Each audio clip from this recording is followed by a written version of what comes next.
Thank you for tuning in to learn more about Flipgrid. Flipgrid, I'm going to show you today, is something that I know a few teachers in our building have tried, including Christine Gilbertson and Bobby Gilbertson. They know this very well. So if you need further support, you can always call on me, or you can also reach out to them. So with that being said, let me show you how simple this is. This is a great formative assessment tool, but this is also a way to connect with experts. So in the Define STEM training that we had this week, Megan, talked a lot about using Flipgrid to connect with outside experts. And so in that way, this is a tool that you really do need in your toolbox. So let's start. So once you logging in is very simple because it connects with your Google account. So you don't have to worry about, oh, I got to remember another username and password. Just keep it simple. It is very simple to create a grid. You click on New Grid. You need a community type, which I recommend the school email domain so that you can always use the Marshalltown email address, and then kids can just connect through their Google account. You can name your grid, so I can call this practice for Define STEM, or you can call it welcome, or you can call it whatever you prefer. You can change the name. You can call it, okay, if I know I'm doing if I'm doing something with the Google with Define STEM, I could add Define STEM to this. This way I don't have to go, oh, what is it called again? And then I can pick a little picture if I want, and then that just helps make it look a little more pretty, right? So then here, if I'm using the district email addresses, I add all those things, and then I launch my grid. And so once I'm here, I can do a bunch of things here. I can customize it more by, if I say, oh, I misspelled something, that's okay. You can go back and fix it. Same thing here.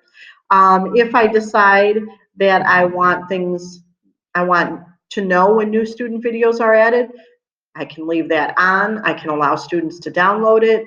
I can click on this, and then the students will receive email notifications when I add new topics, or anyone does, actually, any student also. I can have auto-created captions if I'd like.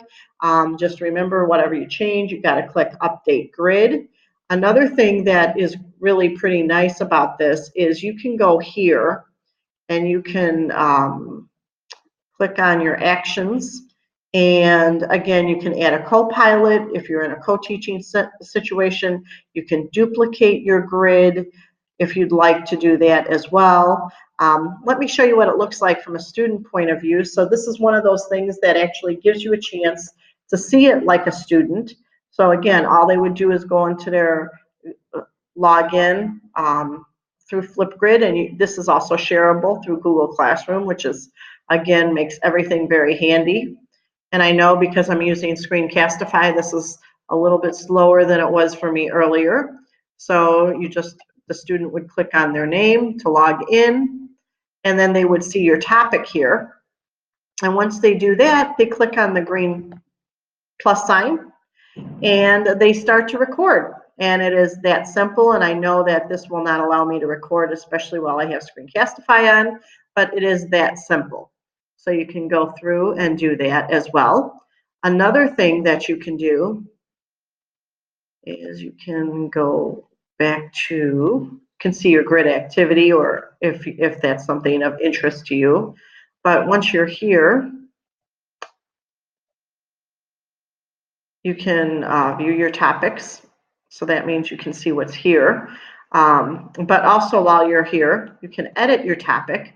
And what's great about this is when you edit topics, again, it's your titles, and if there's some notes you want them to write.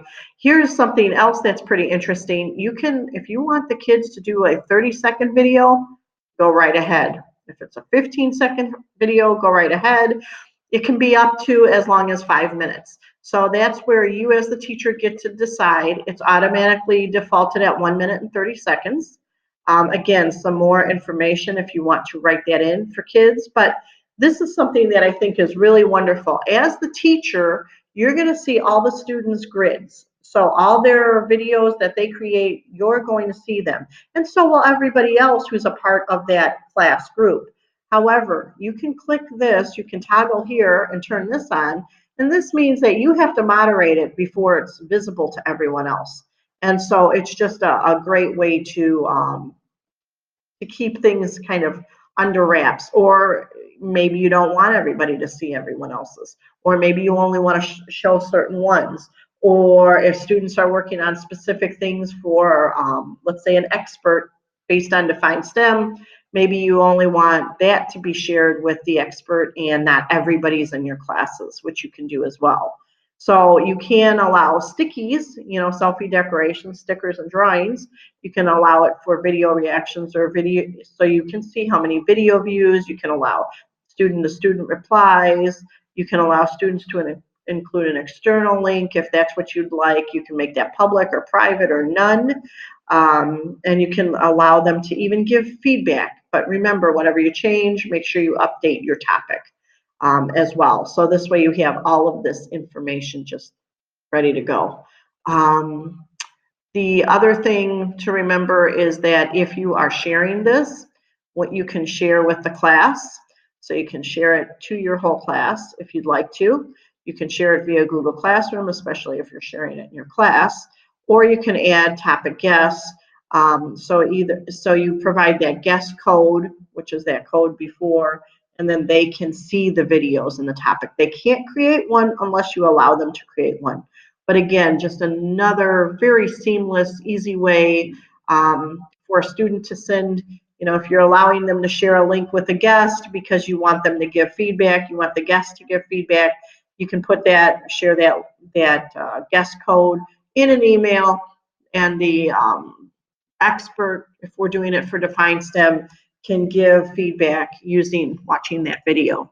So this is some great things. You can even have students do one of these for conferences and say, hey, mom and dad, thanks for coming for conferences, and this is what we did since October, since we met last.